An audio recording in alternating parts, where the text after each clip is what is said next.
বর্তমানে নামাজ বিনষ্ট হওয়ার জন্য দুটো জিনিস দায়ী, দুটো জিনিস। কয়টা জিনিস? কথা বলে না, কয়টা জিনিস? একটা হলো যুবকদের জিন্স প্যান্ট, এটা উপর দিয়েও নাভির নিচে, নিচে দিয়েও টাকনোর নিচে। আল্লাহর কোরআন এসেছে লিবাসুত তাকওয়া যালিকা খায়র। আল্লাহ বলেছেন বান্দা ইমানদারদের জন্য উত্তম পোশাক ফরজ, এটা পুরুষের জন্য ফরজ। উপর দিয়ে থাকবে নাভি বরাবর, নাভির অথবা উপরে, নিচের দিক দিয়ে থাকবে টাকনোর উপরে। বেঈমান কাফেরেরা মুসলমানকে লজ্জা থেকে তাদেরকে ডরে ঠেলে দেওয়ার জন্য এমন পোশাক আবিষ্কার করেছে, প্যান্টটা পরার পরেও বন্ধু তোমার লজ্জাস্থান দেখা যায়। রুকুতে গেলে দেখবেন জিন্স প্যান্টওয়ালা যারা শার্ট গেঞ্জি পরে মসজিদে যায়, আপনারা রুকুতে যাওয়ার পরে দেখবেন পিছনের কাচার থেকে তার লজ্জাস্থান দেখা যায়। যার লজ্জা নাই তার ঈমান নাই, যার ঈমান নাই তার আমলের কোনো ভ্যালু না। আল্লাহ রাব্বুল আলামিন পোশাক দিয়েছে আপনাকে লজ্জাস্থান ঢাকার জন্য, ফাঁকা রাখার জন্য নয়। বলে হুজুর এখানে হুট করে চলে আসলেন কেন?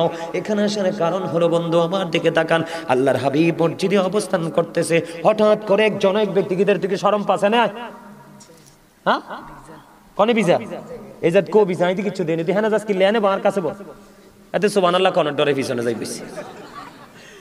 আপনারা হাসানোর জন্য কথাটা বলছি, আপনারা হাসতেও তো জানেন না। আমার মনে হয় আপনারা অল্প সময়ের মধ্যে হার্ট অ্যাটাক করে মরবেন। কারণ যেই মানুষ এমনি থাকে, এগুলো হঠাৎ করে নাই হয়ে যায়, কয় কি হয়েছে, কয় স্পোর্ট ড্যাড, কি হয়েছে, কয় হার্ট অ্যাটাক। তো করবো না, সারাক্ষণ পেঁচার মতো থাকে। আর যেটা দেখবেন সব সময়, আমি যে আলোচনা করতেছি এত লম্বা সময়, আমি 9:30 ধরছি, এখন বাজে কয়টা? অল্প সময় বাকি, 11টা বেজে যাবে। তা আমি যে এত লম্বা সময় হ্যাঁ 10 মিনিট বাকি, তা আমি যে আলোচনা করতেছি আমার মধ্যে কোনো ক্লান্তি দেখতেছেন? আমি কি হাসি খুশি না? এই বুঝাসান আল্লাহ কি পরিমাণ রহমত মাথার উপর দিয়ে, হেডের ভিতর দিয়ে ডালি দিছে। আলহামদুলিল্লাহ কর না কেন? আর জোরে রহমত লাগতো না? লাগবো তো, এক কানা দিয়ে দিও। এরপরও হাসতে আর নামিয়ে হেনির কথা কইছি, নোয়াখালীর কথা কইছি আর কি, এক কানা। এরপরও হাসতে আর না, চাই দাঁত আসেনি, চাই চাই দাঁত দেখান তো, চাই সুন্দর নেই, দেখাই দেখতো না, লজ্জা পাইছে তো। কথা কইতাম নি, এক কানা দরকার না? আমার দাদারা কিন্তু বিরক্ত অনকার যুগের ফুলাইনের চাইল চলন দেখে। আপনারা বিরক্ত না? পোশাক পরে কেমনে, আড়ে কেমনে, কথা কই কেমনে, কই কি আছে খবরই তো নাই, ঠিক না? কন সামনে দেখি উড়াজাহাজ যায় না, হেলিকপ্টার যায় না, ব্যান গাড়ি যায়, হেতনের খবর নাই। কারণ হেতে তো আছে, হেতে ডিজিটাল রূপ লই। কথা কন না কেন? না মিশে কইছি? দেখেন না বাঁশ কেমনে খাইতে আছেন, বাঁশ একেবারে তো রং তামাশা করতে করতে, ওরে বাপরে বাপ হামসে বড় কোন হে আল্লাহ কৌমা। হেতে কি কয়, এতে সকালে কি খাইছে, এতে বিকালে কি খাইবো জানে না, এতে আজকে বাচ্চা রয়েছে কালকে বাঁচবো কিনা জানে না, এতে আজকে এখন এখানে আছে কালকে এতে কই যাবো এটা জানে না। হেতে আবার অহংকারও করে। কি করে? এতে বোকা না? কবি কি কয়, কাগজ কাট कर घुड़ी बना कर उड़ाता है आसमान में, घुड़ी बेचारा क्या करेगा रोशी मौला का हाथ में। सुभान अल्लाह। কিছু বুঝছেননি? আপনার দেহটা কাগজের ঘুড়ির মতো, আত্মাটা হইল রশির মতো, নাটাই হলো আজরাইল, মালিক হলো স্রষ্টা, যাকে বলা হয় there is no God but আল্লাহ। আল্লাহ ইজ ওয়ান, যিনি লা শারীক, যিনি আহাদ, যিনি এক, যার সাথে কোনো শরীক নাই। তিনি অর্ডার করবে আজরাইলকে, just time, no complain, no argument, just finish. সাথে সাথে কথা বলেন না কেন? আরে জোরে, আরে জোরে। হাতে মারা গেছে অ্যাক্সিডেন্ট করি, কয়তে অ্যাক্সিডেন্ট করি মরে গেছে, আসলে হাতের কপালিগুলো লেখা ছিল। কো কেমনে মরছে? It is just an accident. কি কিন্তু হাতের যে বাজেট আন দিয়ে কইতে না তো, না ছিল লাভ আসেনি, কথা কয় না। আরে নাইচা লাভ আসেনি, কাগজের ঘুড়ি বানাইছে বডিটারে, আর আত্মাটারে বানাইছে রশি, টান দিলেই তো বের হয়ে যাবে। আপনাদেরকে আমি সহজে বুঝাই, তারপর আবার যাবো জিন্স প্যানে। আমরা যখন ঘুড়ি ঘুরাই না ছেলেরা, রটি নাটার মধ্যে রশিটা আটকায় না, আটকালে খোলা আকাশে ছেড়ে দেয়। কিন্তু ছেলেটার মনে হচ্ছে যে আমি ঘুড়ি উড়াইতে উড়াইতে ক্লান্ত হয়ে গেছি, নাটাই ধরে টান দে। তো ঘড়ি কি আর আকাশে থাকে না, ঘড়ির মালিকের হাতে। ঠিক আপনার আমার সেম টু সেম ঘটনা। কি আরো জোরে? ওই বহুত আগে একটা গান শুনছিলাম, বহুত আগে, কইতাম নি?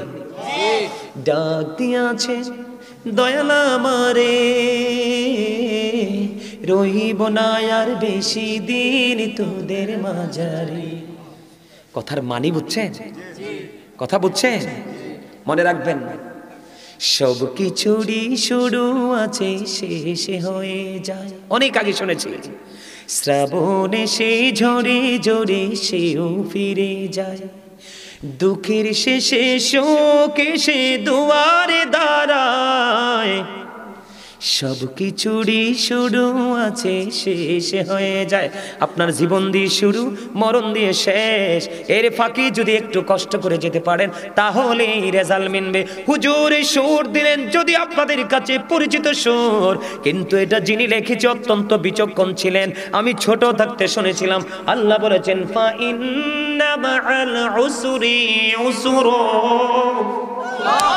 আসেনি রে? আল্লাহ কয় নিশ্চয়ই দুঃখের পরেই আছে সুখ। তাইলে যিনি লিখেছিলেন সেই সরে সরে, তিনি কি বিচক্ষণ ছিল না? কথা বলেন না কেন? শোনেন, আপনি সুর শুনলে চলবে না, সুরের মানি বুঝতে পারলেই তাহলে আপনি হবেন মুক্ত। সুরের কথার মানি বুঝতে না পারলে আপনার কোনো লাভ হবে না। আমার দিকে তাকান, যুবকদের কাছে খারাপ লাগতে পারে, কিন্তু আইসে কি বলবো, আপনার এটা খারাপ লাগারও কিছু করার নেই। খারাপ লাগলেও এই কারণে কিছু করার নেই। রাসূল কি বলে দেখেন, নামাজের নিয়ত করে বলছে, বন্ধু হাদিস শরীফ নামাজের সাথে যুক্ত, নামাজের নিয়ত করে ফেলেছে। নবীজি বললেন তুমি ওযু করে আসো, তার মানে নামাজ ভাঙতে হবে, ঠিক কিনা? আবার তিনি ওযু করে আসলেন, আসার পরে তিনি আবার দুইবার আবার তিনি নামাজের নিয়ত বাঁধলেন। নবীজি আবার বললেন তুমি ওযু করে আসো, 2 দিনে, তার মানে আবারও তাকে নামাজ ভাঙতে হবে। নবীজি বললেন 2 বার তিনি ওযু করে আসলো। তৃতীয়বার নবীজিকে প্রশ্ন করা হলো, ইয়া রাসূলুল্লাহ বারবার কেন বলছেন গো নবী নামাজ ভেঙে ওযু করে আসতে? নবী গো সমস্যাটা কোথায়? নবীজি বললেন সেই যে পোশাক পরেছে কিয়ামত পর্যন্ত নামাজ পড়তে পারবে রে, ওই নামাজ আল্লাহর দরবারে কবুল হবে না। কারণ তার জন্য নামাজের ক্ষেত্রে এবং চলার ক্ষেত্রে, জীবন পরিচালনার ক্ষেত্রে পোশাকের একটা কন্ডিশন আমার আল্লাহ দিয়েছে। এটা উপর দিয়ে থাকবে নাভি বরাবর অথবা নাভির উপরে, প্যান্ট বলেন, ট্রাউজার বলেন, পায়জামা বলেন, লুঙ্গি বলেন, নিচে দিয়ে থাকবে সেটা টাকনুর উপরে। এই জন্য বলছেন সে বারবার ওযু করছে ঠিকই, নামাজে দাঁড়াচ্ছে ঠিকই, কিন্তু তার পোশাকটা শরীয়তের সীমা লঙ্ঘন করেছে। এই জন্য নামাজ আল্লাহর কাছে পৌঁছাতে হলে আপনার পোশাকটা সঠিক করে যাবেন। 2 নাম্বার সমস্যা হলো বন্ধু, আল্লাহ রাসূল বলেছেন লা তুকবালু সালাতুম বিগাইরি তুহুর ওয়ালা সাদাকাতুম মিন গুলুল। নবীজি বলেছেন পবিত্রতা ছাড়া ইবাদত কবুল হয় না, হালাল টাকা ছাড়া দানও কবুল হয় না। এখনকার ছেলেরা দেখতে পায় জিন্স প্যান্ট, এত অসভ্য বন্ধু, ইহুদি খ্রিস্টানেরা দাঁড়াইয়া প্রস্রাব করে। এমন শয়তান না প্যান্ট পড়ছে বন্ধু, প্রস্রাব তো বৈশা করতে পারবে না, নিচটা ভিজা যাইব, এখন খাড়িয়া প্রস্রাব করে দেয়। দেয় কি দেয় না? হুট করে বন্ধু দাঁড়ায় একটু পানি খরচ করে মসজিদে চলে যায়। ওই গর্দভ তুমি জানো না, পুরুষের প্রস্রাব করার পরে কিন্তু হুট করে প্রস্রাবটা বন্ধ হয় না, একটু সময় লাগে। তুমি আজকের পর থেকে টিস্যু বা মাটির টুকরো বা ইটের টুকরো নিয়ে হেঁটে হেঁটে দেখবা, তুমি একটু পরে দেখবা টিস্যুটা তোমার প্রস্রাবে শেষে ভিজে গেছে। তুমি যতক্ষণ পর্যন্ত স্যাটিসফাই হতে না পারবা ততক্ষণ পর্যন্ত তুমি ওযু করো না। কারণ ইবাদতের চাবি হলো পবিত্রতা, ঠিক কিনা বলে? নামাজের চাবি হলো কি? কথা কয় না। পবিত্রতা, ওযু নামিয়া পবিত্রতা কি? পবিত্র হয়ে তারপরে ওযু করবেন। আর জান্নাতের চাবি হলো নামাজ। এটা হাদিস শরীফ। কি নামাজের চাবি কি? পবিত্রতা। নামাজের চাবি কি? মুখস্থ করেন। নামাজের চাবি কি? নামাজের চাবি কি?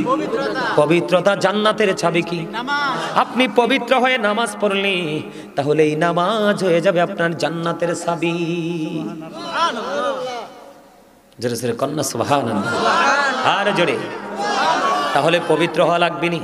ছোট্ট করে একটা এক্সাম্পল দেব, ছোট্ট একটা হাদিস শরীফ বন্ধু। আল্লাহ রাসূল বলে দিয়েছেন সাদ ইবনে মুআজ রাদিয়াল্লাহু তাআলা আনহু ইনি ইন্তেকাল করার পর ওনার জানাজায় 70,000 ফেরেশতা অংশগ্রহণ করলো। এত বেশি তিনি ইবাদত করেছেন। কিন্তু ওনাকে কবরে রাখার পরে নবীজি সাহাবায়ে কেরামদেরকে নিয়ে তার জন্য দোয়া শুরু করে দিলেন। নবী গো, কেন গো তার জন্য দোয়া, তাসবিহ তাহলিল? নবীজি ডেকে ডেকে বলছেন তাসবিহ তাহলিল দোয়া করার কারণ হলো সে এত বড় আল্লাহওয়ালা বুজুর্গ ছিল, তার জানাজায় মৃত্যুর পরে 70,000 ফেরেশতা অংশগ্রহণ করেছে, তারপরেও তার কবর আযাব হওয়ার সম্ভাবনা রয়েছে। নবী যার জানাজায় 70,000 ফেরেশতা অংশগ্রহণ করে গো, তারপরেও কবর আযাবের সম্ভাবনা। নবী গো কেন?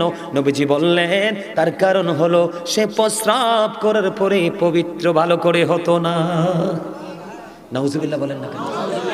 এই জন্য গোসলিং দিয়ে নামাজে, আপনি নামাজের আখেরি বৈঠকে বসলেও কিন্তু সওয়াব পাবেন জামাতের।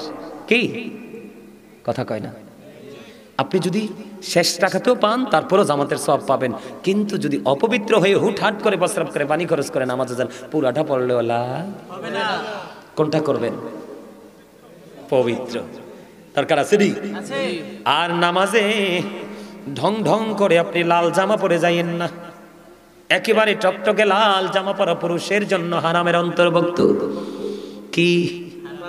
একেবারে টকটকে লাল গেঞ্জি, লাল শার্ট, লাল পাঞ্জাবি নট অ্যালাউ।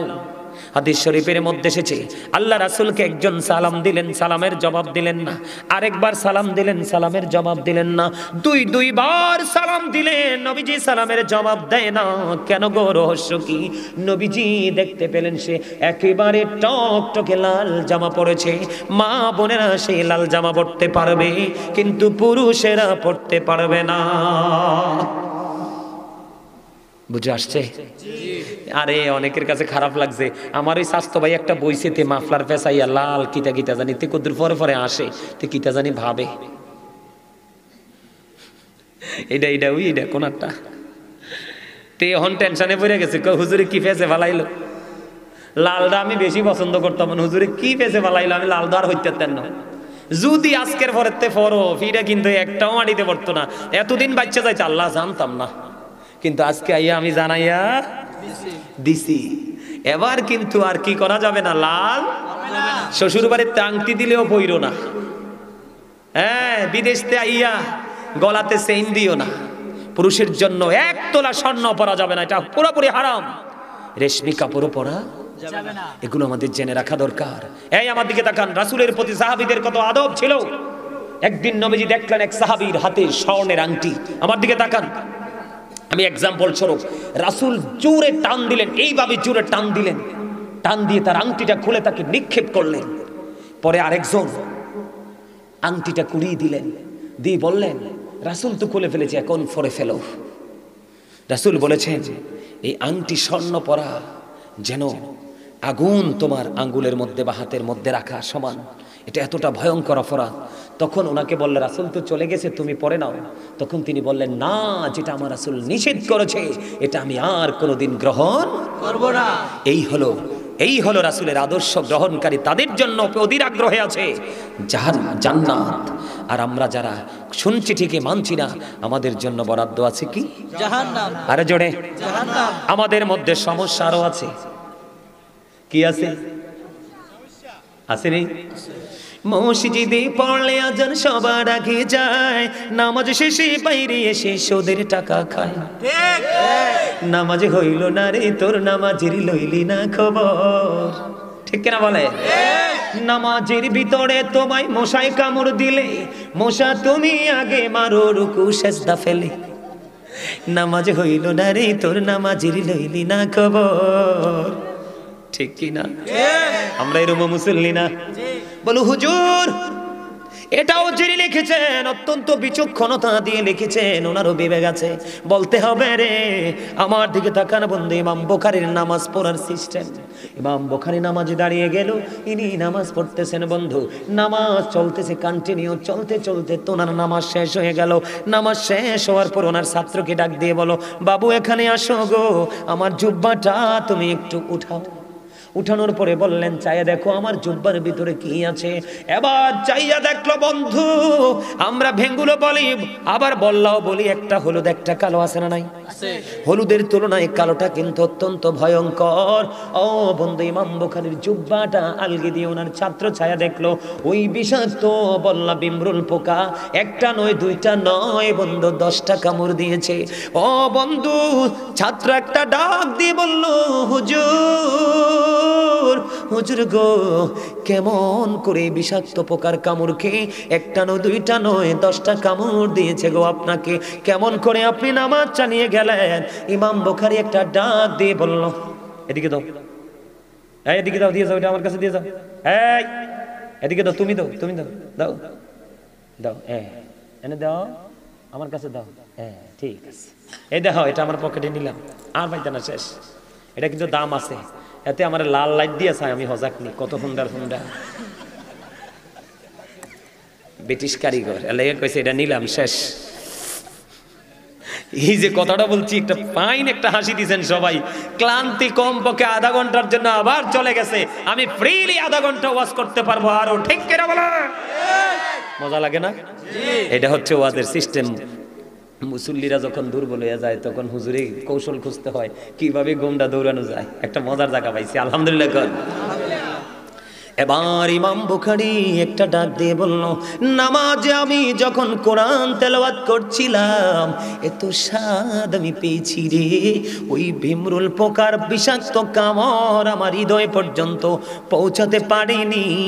আমার কোরআন তেলাওয়াত নামাজে এত বেশি বিমোহিত মুগ্ধ করেছে, জোরে জোরে কন্যা সুবহানাল্লাহ। বন্ধু, তোমরা মুসল্লি, ইমাম সাহেব যখন নামাজে দাঁড়ায় রে, একটু কেরাতটা লম্বা করলে তোমরা গলা হর দাও।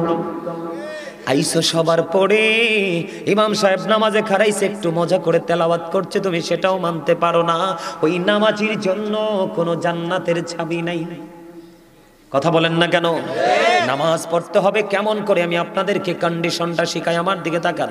যখন আপনি নামাজে দাঁড়াবেন, নামাজে দাঁড়ানোর পরে আপনি মনে মনে চিন্তা করবেন আপনার সামনেই যেন বাইতুল্লাহ খানায় কাবা, জোরে জোরে কন্যা সুবহানাল্লাহ। আপনার চিন্তার সামনে দেখবেন আপনার সামনে খানায় কাবা, ওই বাইতুল্লাহ মক্কায় যেটা আছে, ঠিক কিনা বলে? আপনার ডান দিকে মনে করবেন জান্নাত, আপনি বাম দিকে মনে করবেন জাহান্নাম। আপনি মনে করবেন আপনার জীবনের এই নামাজটা আপনার জীবনের শেষ নামাজ রে। আপনি মনে করবেন আপনার পিছনে আজরাইল দাঁড়িয়ে আছে, নামাজ শেষ হইতে দেরি রে, ও বন্ধু আমার মরণটা হয়ে যাবে।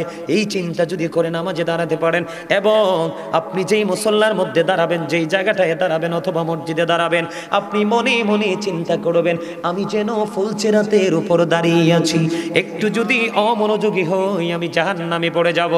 আমি এই কথাটা কেন বললাম? ফুলচেরাত মানে হলো আপনি এতটা মনোযোগের সাথে নামাজ পড়তে হবে রে, অমনোযোগী নামাজীদের জন্যই বরাদ্দ আছে দুর্ভোগ, যেটা আল্লাহ কোরআনে বলেছেন, ফাওয়াইলুল লিল মুসাল্লিন। বুঝে আসছে আমার কথা? এতটা সেন্সিটিভ ভাবে আপনাকে নামাজটা পড়তে হবে, বুঝে আসছে?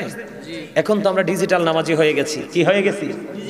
সুন্নত পড়ি না, নফল পড়ি না, কত ব্যথা মাজায় উদ্দাফাও, হ্যাঁ না? আর মিয়া সারাদিন দেখি ভালো আটে, জুমার দিনে যাই দিচ্ছি আরে বল,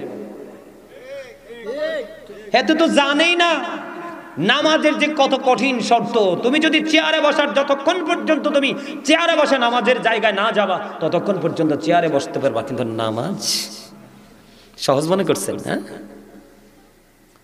দুনিয়া নিয়ে দুঃখেলায় টিয়া কামাই করতে যাই করতে যাই করতে যাই, শুক্রবার কলে I am very weak, give me a chair, ঠিক কিনা?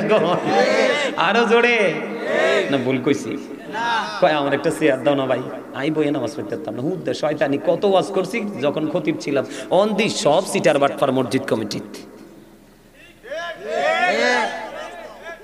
হ্যাঁ, সেক্রেটারি কোন, মুতোয়াল্লি কোন, সভাপতি কোন, ইন্টারন্যাশনাল সিটার। আমি জুমার দায়িত্ব ছেড়ে দিয়েছি। আমার মা বলেছে সারাদিন কিতাব পড়বা আর মাঠে মাঠে দৌড়ে সাধারণ মানুষকে দিনের শিক্ষা দিয়ে তাদেরকে দক্ষ করে গড়ে তুলবা। এরা মনে করে হুজুর আছে, কে চাকরি করে, হুজুরকে যদি কেউ চাকর মনে করে, এর চেয়ে বড় নিকৃষ্ট মানুষ আর কেউ হতে পারে? আলেমদেরটা হচ্ছে গোলামি, চাকর থেকে আসছে চাকরি। কেন রে? কি চাকরি। চাকর থেকে কি চাকরি। আপনি কি মসজিদের খতিব সাহেবরে সানি ইমামকে মুয়াজ্জিনকে চাকর মনে করে? 5,000 টাকা 3,000 টাকা 4,000 টাকা দেন দি আরে বাপরে যে পাটলন কোন বাথরুম দোন খবর তো কিছুই রাখেন না। মুয়াজ্জিন সাহেবের মাথা হবে কাল হাসরের দিন সবার চাইতে উঁচু, কারণ হাইয়া আলাস সালাহ বলে বলে মসজিদের দিকে মানুষকে সে ডেকেছিল। আপনার কাছে 2 আনার দামও নাই মুয়াজ্জিনের। নবীর প্রেমিক মুয়াজ্জিন বেলাল আজান না দিলে দিন হতো না, রাত্রি রাত্রি থেকে যেত। বুঝে নেন মুয়াজ্জিনের দাম কত, ইমাম সাহেবের দাম কত। ইমাম সাহেবের সাক্ষীর উপর নির্ভর করবে মুসল্লিদের ফয়সালা। কথা ঠিক না বেঠি? আমাদের শহরে আরো মনে হয় 1-1.5 মাস আগে সুদের ওয়াজ করলো কেন, নামতে নামতে যদি হুজুরকে বলে আপনি আর আগামী সপ্তাহে আসা লাগবে না, নাউজুবিল্লাহ বলবেন না? তা আমি হইলে কি করতাম জানেনি? গাঁটটা দইরা মিম্বরে খাড় করাইতাম, আজকের হাদিয়া তোর 50,000, আজকে তুই জুম্মা পড়াবি। কথা বলেন না কেন? আপনারা তো মিয়া গোশ টোশ খাইয়া মিয়া নরম হয়ে থাকেন। হ্যাঁ, সমাজে একটা সুদখোর আছে, একটা ব্যভিচারী আছে, আপনারা সমাজের সকল সাধারণ মানুষ একটা ঐক্য গড়ে তোলেন, তার পাত্তাও থাকবে না। মনে রাখবেন আল্লাহ রাসূল বলেছেন, যিনি অপরাধ করে এবং 500 টাকার জন্য এক ব্যাগ বাজারের জন্য নিজের সুবিধার জন্য যিনি অপরাধীকে সাপোর্ট দিয়েছো, আল্লাহ রাসূল বলেছেন তুমি সঙ্গে সঙ্গে মুসলমান থেকে তুমি খারিজ হয়ে গেছো। নাউজুবিল্লাহ। ইসলাম শুধু সস্তা জিনিস নয়, বুঝে নেবেন ইসলাম কি। বর্তমানে সমাজ চলছে দূষিত মানুষ দ্বারা, বিশেষ করে ইমাম সাহেবের মসজিদের মিম্বার পর্যন্ত এই দস্যুদের হানা ঢুকে গেছে। আপনারা সমাজকে বদলাতে হবে, দক্ষ ইমাম সাহেব রাখতে হবে, তখনই সামাজিক পরিবর্তন অটো চলে আসবে। ঠিক কিনা বলেন? বন্ধুরে আমার, আজকে সামাজিক ঐক্য না থাকার কারণে ইমাম সাহেব প্রাণ খুলে বন্ধ মিম্বরে দাঁড়িয়ে কথা বলতে না পারার কারণে আজকে দিন দিন সমাজগুলো নোংরা হয়ে যাচ্ছে। আপনি মানেন বা না মানেন, ইমাম সাহেবের বলার অধিকার, এটা দ্বারাটা অব্যাহত রাখবেন। কথা কি বুঝতে পারছেন? ইমাম সাহেব ওয়াজ যেমনি করবে কোরআন হাদিস থেকে যদি করে, ওনার কথা বলার যে স্বাধীনতা এটা কখনোই হরণ করবেন না, বলতে থাকবেন। হুজুর আপনি বলতে থাকেন, মানবো না মানবো সেটা আমাদের ব্যাপার। কেউ যদি প্রতিবন্ধকতা সৃষ্টি করে তাকে প্রতিহত করবেন। বলে হুজুর কেন? আমি আপনাদেরকে বলি, আজকে মসজিদ পর্যন্ত নোংরা হয়ে গেছে। আল্লাহ রাব্বুল আলামিন জিবরাইলকে বললেন, জিবরাইল যাও অমুক অমুক শহর তুমি ধ্বংস করে দাও, উল্টে দাও। জিবরাইল চলে গেলেন অমুক অমুক শহর ধ্বংস করার জন্য। এবার জিবরাইল যাওয়ার পরে দেখলেন ওই এলাকার মধ্যে এমন একজন আল্লাহওয়ালা বুজুর্গ আছে। বুজুর্গকে দেখে আল্লাহর কাছে দরখাস্ত করে দিলেন, জিবরাইল আল্লাহ আল্লাহ গো, এখানে এমন একজন তোমার প্রিয় বান্দা আছে, আমি কি তাকে সহ ধ্বংস করে দেব? আল্লাহ রাব্বুল আলামিন বললেন, তুমি তাকে সহ ধ্বংস করে দিয়ে দাও। কেন গো তাকে সহ ধ্বংস করে দেওয়া হবে? ধ্বংস করে দিব তার কারণ হলো সে সারা জীবন নামাজ পড়েছে, রোজা করেছে, যা ইসলামের বিধান তা করেছে, কিন্তু সে কোনোদিন অন্যায়ের প্রতিবাদ করেনি। এই জন্য তাকে অপরাধী হিসাবে আমি আল্লাহ চিহ্নিত করলাম, তার আমলের কোনো মূল্য আমার কাছে নেই, তুমি তাকে সহ ধ্বংস করে দাও। এই জন্য বললাম আগানগরের মানুষ, আমার মনে হয় আপনাদের এখানে কোনো দুষ্ট প্রকৃতির আমি বাড়ি চলে যাবো। হাই হাই রে, কি কমো, আমার দিকে তাকান বন্ধু। যদি ওই রকম দুষ্ট লোক তা করে, বুখারী শরীফের ছোট্ট একটা হাদিস শরীফ শোনো। নবীজি বলেছেন, কেউ যদি 10টি টাকা দিয়ে জামা কিনো, কয় টাকা? 10 টাকা। এক্সাম্পল, আপনি 1000 দিয়েও কিনতে পারেন, আপনি 5000 দিয়েও কিনতে পারেন। হাদিস শরীফের ভাষা হলো মাত্র 10 দিরহাম। এখান থেকে আপনার 9 দিরহাম হালাল। আর 1টি দিরহাম যদি হারাম হয় রে, 1টি টাকা হারাম 9 টাকার সাথে ঢোকার সাথে বাকি 9 টাকাও হারাম হয়ে গেল। নবীজি বলেছে, এই হারাম টাকা যুক্ত করে যদি তুমি জামা কিনো, কিয়ামত পর্যন্ত নামাজ পড়তে পারবা, তোমার নামাজ আল্লাহর দরবারে কবুল হবে না। তাই নামাজ দিয়ে কি লাভ হইল? কথা কন। আরে বাপরে বাপ, আস্তে আস্তে যে কত অসভ্যতা আমরা দেখবো সেটার কোনো হিসাবে নেই। আমরা দেখছি আমার বাসার পাশে এক মসজিদে এক সভাপতি না সেক্রেটারি, মিতা চিনিও না, পুরা মসজিদটা মুসল্লি ভরপুর, জানেননি? সামনের কাতারে একটা জানামাজ খালি। এতে প্রত্যেক দিন, প্রত্যেক জুমাতে, আমি যতদিন থাকছি আর কি দেখছি, এতে প্রত্যেক দিন জুমার দিন এই মুরব্বি চায়না, ফোলা ফাইন চায়না, সবটির কাদের উপর দিয়ে লাইতে লুটিয়াতে সামনের কাতারে বয়। এই সমাজকে মৃত সমাজ না? কথা বলেন। ওলামাই কেরাম আপনাদের এখানে আছে, বলবেন, কাউকে জিজ্ঞেস করবেন যে হুজুর গাজী সুলাইমান সাহেব এই ওয়াজটা করে গেছে। শোনেন, মসজিদের নিয়ম হচ্ছে এখানে কোনো এমপি, মন্ত্রী, এসপিডিসি, সভাপতি, সেক্রেটারি নাই। মসজিদের নিয়ম হচ্ছে যিনি আগে যাবে তিনি আগের কাতারে বসবে। আপনি মুখে বলেন না যায় নামাজ বিছাইয়ে যান, এটা কোন ধরনের ফাইজলামি? এটা তো কোনো সিস্টেম নাই। দখল করছে, এখানে তো দখল চলে না দাদা ভাই। নাউজুবিল্লাহ বলেন না। এবার একটা মজার ওয়াজ করব। আমাদের মধ্য থেকে সুন্নাত নফল ওয়াজগুলো, আমলগুলো চলে যাচ্ছে। ছোট্ট করে বলবো, আমার দিকে তাকান, একেবারে ছোট্ট করে আজকের আলোচনা গোছাবো আমি। বন্ধুরে আমার, মাগরিবের নামাজের পর একটা নামাজ আছে, নাম জানেননি? কি নাম? সালাতুল আওবিন। আপনারা দেখেন নফল ইবাদতের মজা। আওবিন নামাজটা, মাগরিবের নামাজ পড়ে যেই ব্যক্তি 6 রাকাত আওবিন নামাজ পড়বে, সিস্টেম হলো নবীজি শর্ত দিয়েছেন দুইটা। একটা হলো যদি কোনো প্রয়োজন থাকে, বিশেষ জরুরি হয়, কথা বলতে পারবেন মাগরিবের পরে। যদি আপনার কোনো বিশেষ যদি কথা বলার কোনো সিস্টেম না থাকে, আপনি কথা বলবেন না। মাগরিবের নামাজটা শেষ করে চুপচাপ আপনি চলে যাবেন কোথায়? আপনি চুপচাপ চলে যাবেন আওবিন পড়ার জন্য। 2 রাকাত করে বন্ধু আওবিন নামাজ পড়বেন। 6 রাকাত আওবিন নামাজ শেষ করে ফেলবেন। আমার নবী জানিয়ে দিয়েছে এই 6 রাকাত আওবিন একদিন পড়ার কারণে কয়দিন? 6 রাকাত আওবিন নামাজ একদিন পড়ার কারণে তোমার আমল নামায় সওয়াব দেওয়া হবে 12 বছরের নফল ইবাদতের সওয়াব। তাহলে নফল নামাজ ধরবেন না ছাড়বেন? আরো জোরে। নফল বেশি বেশি পড়বেন তো, সুন্নাত বেশি বেশি পড়বেন তো। জিবরাইল আলাইহিস সালাম একটানা 30,000 বছর নফল ইবাদত করলেন। আল্লাহ ডাক দিয়ে কয়, জিবরাইল আমি তো তোমাকে নফল ইবাদত করতে বলিনি। কয়, আল্লাহ আপনি আমাকে 600 ডানা দিয়ে সৃষ্টি করেছেন, অত মর্যাদা দিয়েছেন, শুকরিয়া স্বরূপ করলাম।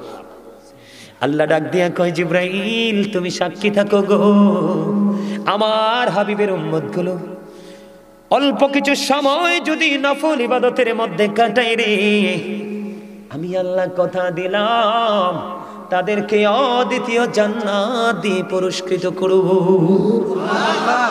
সর্বশেষ আবু বকরের জীবনী থেকে ছোট্ট একটা মেসেজ দিব বন্ধু, তারপরে আলোচনা ক্লোজ করব। আমার দিকে তাকান বন্ধু। হযরত আবু বকর সিদ্দিক রাদিয়াল্লাহু তাআলা আনহু এবং ওমর রাদিয়াল্লাহু তাআলা আনহু সম্পর্কে আমার নবী একদিন দুজনকে 2 হাতে ধরে মসজিদে প্রবেশ করতেছেন আর বলতেছেন, আজকে আমি যেমন করে দুজনকে 2 হাতে ধরে মসজিদে প্রবেশ করেছি, ঠিক তেমনি ভাবে তাদের দুজনকে কাল হাসুরের দিন 2 হাতে নিয়ে জান্নাতে ঢুকবো। হযরত আবু বকর সিদ্দিক রাদিয়াল্লাহু তাআলা আনহু, এই যে আপনারা পাঞ্জাবিটা ঘরে রেখে দেন বোঝার জন্য বলছি, যত শর্ট জামা আছে এগুলো পরে মসজিদে যান, মুসলমানিতে, বিয়াতে, যত অসভ্য জায়গায় এখানে যাইতে যান পাঞ্জাবি পরে। কথা কয় না? আমি কি মিছা কথা কইছি? না, সত্য। আপনারা দেখেন আপনার এলাকার যুবকরা যখন কোনো মিছিলে যায়, যখন কোনো মিটিংয়ে যায়, দেখবেন সুন্দর পাঞ্জাবিটা পরে যায়। মসজিদে যাইতে লাগলে কি যে কয়, তার আর মনের ভিতরে একটা রোগ ঢুকে, কয় পাঞ্জাবি পরবো না। আবার পূজা তো যায়।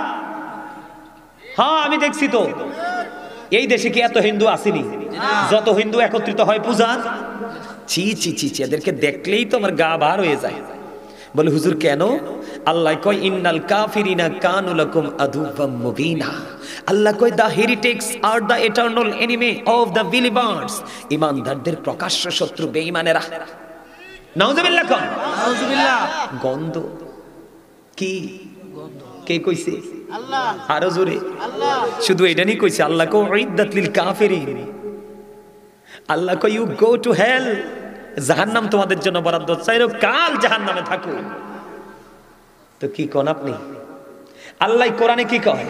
কইতাম নি, ইন্নামাল খামরু ওয়াল মাইসিরু ওয়াল আনসাবু ওয়াল আজলামু রিজসুম মিন আমালিশ শাইতান। আসেনি রে? আর জোরে কোন না। সর্বশেষে কইছি শয়তান। আউযু বিল্লাহি মিনাশ শাইতানির রাজীম। আল্লাহ কয় Satan is the eternal enemy of the believers. ঈমানদারদের প্রকাশ্য শত্রু হলো শয়তান। কে কইছে? আল্লাহ। এবার আসেন, আল্লাহ কয় মদ, জুয়া, মূর্তি, ভাগ্য গণনা, ঘৃণ বস্তু শয়তানের কাজ। কে কয়? আল্লাহ। তো এখানে মূর্তি তাইলে কে বানাইছে? শয়তান। আমাদের ধর্মের স্রষ্টা হলো স্রষ্টা আমাদের যিনি মালিক আল্লাহ, আর বাকি ধর্মের স্রষ্টা হলো শয়তান। কে? শয়তান। কথা কয় না কে? শয়তান। আরো জোরে। শয়তান। শয়তান কইতেন না, একে আপনার বন্ধু। আরে এক নাম্বার শত্রু। আপনারে আমারে ভালো কাজে যাইতে লাগলে এইটাই তো রাস্তায় কাটা দেয়, বুঝেন না কেন? বিশেষ করে ওই আমার স্বাস্থ্য ভাইয়ের মতো যে ফুঙ্গটে ডিরে ধরে বেশি করি, কয় আরে তোরা তোর ফুঙ্গা আমি সময় তোরারে দিয়ে কাম হইব নিয়ে ফেসে ফেলাই দেয়। পরে কপালটা থার ভাই আইয়া আরে কি করছি, তো হুজুরের কথা শুনছ না? যাওয়ার বেলায় তো শয়তানের স্রোতে আইব কত গন্ডা, তোমার ইমান নিত, তুমি তো ইমান হারা হয়ে যাবে, তো বাঁচার উপায়। আরে খারাপ বেড়া, মদ জুয়া মূর্তি ভাগ্য গণনা শয়তানের কাজ কে কইছে? আল্লাহ রাব্বুল আলামিন বলে দিয়েছে, বন্ধু মূর্তি পূজায় তুমি পাঞ্জাবি পরে যাও, মসজিদে তুমি যাও শর্ট গেঞ্জি শর্ট শার্ট পরে আমার দিকে তাকাও। আবু বকর সিদ্দিক ইসলামের প্রথম খলিফা, নবীজির বন্ধু হয়ে জান্নাতে নবীজির রওজার পাশে শুয়ে আছে রে, আপন করে নবীজি আপন করে নিজে কাছে রেখে দিয়েছেন, নিজের দুই চোখ দিয়ে দেখে এসেছে। বন্ধু আবু বকর একদিন মসজিদে আজান হয়ে গেল, নামাজ শুরু হয়ে যাচ্ছে রে, এখনো পর্যন্ত আবু বকর মসজিদে যায় না। নবীজি মসজিদে বসে বসে চিন্তা করে, কোথায় রে আমার আবু বকর, কেন এখনো আসে না? বন্ধু আবু বকর দিনের জন্য দান করতে করতে করতে তিনি দুস্থ হয়ে গেছে। ছোট্ট একটা হাদিস শরীফ আমি আপনাদেরকে শোনাই। একদিন নবীজি বললেন দান করার জন্য, দান করাকে কিরে নবীজি বললেন, ওমর মনে মনে ডেকে ডেকে বলে, জীবনে কোনো দিন আবু বকরকে হারাতে পারিনি, আমার কাছে মোটামুটি এখন সম্পদ আছে, আজকে দান করে আবু বকরকে হারাবো। তারা দান নিয়ে আসলেন নবীজির কাছে। নবীজির কাছে আসার পরে নবীজি বললেন ওমরকে, ওমর তুমি কতটুকু নিয়ে এসেছো? কয় আমি অর্ধেক নিয়ে এসেছি। তোমার ফ্যামিলি পরিবারের জন্য কত রেখে এসেছো? কয় অর্ধেক রেখে এসেছি। আবার আবু বকরকে বললেন, আবু বকর তুমি কি নিয়ে এসেছো? আবু বকর ডাক দিয়ে বললেন, নবী গো আমার কাছে যা ছিল সব নিয়ে এসেছি, ফ্যামিলি পরিবারের জন্য কি রেখে এসেছো? আবু বকর একটা ডাক দিয়ে বলল, নবী গো আমি আমার ফ্যামিলি পরিবারের জন্য আল্লাহ এবং আল্লাহ রাসূলকে রেখে এসেছি। কি প্রেম, অবর্ণনীয় প্রেম। আমি যদি আপনাদের আবু বকরের জীবন নিয়ে কথা বলি, আপনি কে বুড়া কে জুয়ান সেটা দেখবেন না, আপনার মনের অজান্তেই চোখের পানি চলে আসবে। আবু বকরের প্রেমের প্রতিযোগিতা হারানোর জন্য চেষ্টা করেছে ওমর, জীবনে কোনো দিন হারাতে পারেনি। সুবহানাল্লাহ বলেন না? সেই আবু বকরের কথা বলছি বন্ধু। আবু বকর নামাজ পড়তে যাওয়ার জন্য পর্যন্ত পোশাক নাই, গায়ের মধ্যে ছোট্ট জামা। কি করব, ঘরের মধ্যে আছে বালিশের গিলাপ, ছিঁড়ে ফেললেন। গায়ের জামার সাথে সেলাই করে জামা বানাবে। খেজুর কাটা নিলেন, খেজুর পাতা নিলেন, খেজুর পাতাকে বানাইলেন সুতা, আর খেজুর কাটাকে বানাইলেন সুই। এমন করে করে বন্ধু বালিশের গিলাপ এবং খেজুর পাতা যুক্ত করে জামা বানাইলো। জামা বানাইয়া নামাজ পড়তে গেল, একটু দেরি হয়ে গেল। নবীজি ডাক দিয়ে বললেন, আবু বকর আমি থাকা অবস্থায় তোমাদের এত অবহেলা, আমি চলে গেলে না জানি কি হবে। নবী গো, ও প্রাণের নবী গো, ইয়া রাসূলুল্লাহ ইয়া হাবিবাল্লাহ, নবী গো আমি ইচ্ছে করে কোনো দেরি করিনি গো নবী, নবী আমি ইচ্ছে করে দেরি করিনি। ইয়া রাসূলুল্লাহ আমার জামা ছিল না, আমি জামা বানাই আসতে দেরি হয়ে গেছে। নবীজি বেশি দেরি করলেন না, নামাজ শুরু করে দিলেন। নামাজের পরে দোয়া করে দিলেন। দোয়া শেষ করে নামাজ শেষ করে যখন মসজিদ থেকে নবীজির পবিত্র কদম মোবারক যখন বাহিরের দিকে দিয়ে দিল, এবার চাইয়া দেখে রে হযরতে জিবরাইল আজকে খেজুর পাতার পোশাক পরে হাজির। জোরে জোরে বলুন না সুবহানাল্লাহ। নবীজি একটা ডাক দিয়ে বললেন, আবু জিবরাইল তুমি যখন আমার কাছে আসো রে, তোমার শরীরে দেখা যায় জান্নাতি পোশাক, আজকে কেন গো তুমি খেজুর পাতার পোশাক পরে আসলে? এবার জিবরাইল ডেকে ডেকে বলে, নবী গো আপনি চায়া দেখেন না আপনার আবু বকরের শরীরে খেজুর পাতার পোশাক। নবী নবী গো আবু বকরের জামা নাই, আজকে পোশাকের একটা শর্ত আছে, সতর ঢেকে নামাজ পড়তে হবে। আবু বকরের জামা তো নাই গো, পাগল হয়ে গেছে, মালিকের সেজদা ছাড়বে না, যেটা মেরাজের রজনীতে গিয়ে তিনি মেরাজের রজনী বলেছি। যদি কেউ কষ্ট পেয়ে থাকেন আল্লাহর হস্তে ক্ষমা করে দিবেন, যদি ভালো লেগে থাকে আমল করার চেষ্টা করবেন। তবে যাদের অর্থ আছে তারা যাকাত দিবেন, হজ করবেন। আবার যদি কখনো কোথাও দেখা হয়, অন্যথায় অনলাইন থেকে আপনারা বাকি যে রমজান নিয়ে পরিপূর্ণ ওয়াজ, হজ নিয়ে পরিপূর্ণ ওয়াজ, জাকাত নিয়ে পরিপূর্ণ ওয়াজ করা আছে অলরেডি অনলাইনে। এরপরেও যদি আবারও কোথাও দেখা হয় আমি আপনাদের সামনে এই বিষয় নিয়ে আলোচনা করব। তোমাদের কি তাবারুক আছে? তাবারুক নেই, মাশাআল্লাহ দারুণ কাজ করছো। আমি কিন্তু যেখানে যাই সেখানে বলি তাবারুক বন্ধ করে দাও, কারণ যারা আলোচনা শোনে তারা কিন্তু ভদ্রভাবে বসে থাকে, ওরা অনেক সময় তাবারুকও পায় না। আর যারা আলোচনার কোনো কি নেই, মানসিকতাই নেই, মানুষগুলো এসে বিভ্রান্তির সৃষ্টি করে, কমিটিকে কষ্ট দেয়, আলেমদেরকে কষ্ট দেয়। এই জন্য এটা প্রচলনটা উঠিয়ে দেওয়াটাই উত্তম, ঠিক কিনা বলে? হ্যাঁ হ্যাঁ, একটা গজল গাইতাম। কোন রে তোরানি কইছ? একটা গজল গাইতাম, গজল গাইলে কিন্তু হাদিয়ে দিতে হয়, দেখছেনি? হগলে কিন্তু কয় না। হ্যাঁ, আমি তো পরীক্ষা করছি, হেতারা তো বুঝে না, হেতারা তো মনে করছে হুজুর হেসে হেসে হাদিয়া খুঁজছে। হ্যাঁ দিবে, একজনে কইল তো না, হগলে কইতে হইব। কে কে রাজি আছেন হাত তোলেন। নারে তাকবীর, আল্লাহু আকবার, নারে তাকবীর, আল্লাহু আকবার, নারে রিসালাত, ইয়া রাসূলুল্লাহ, নারে গাউসিয়া, ইয়া গাউসুল আজম, আহলে সুন্নাত ওয়াল জামাত জিন্দাবাদ জিন্দাবাদ। হযরত মাওলানা গাজী সুলাইমান আল কাদরি সাহেব জিন্দাবাদ। কিতারে আগানগরের পক্ষ থেকে লাল গোলাপ শুভেচ্ছা কোন লাগে না? তেরে ভুলি গেছে।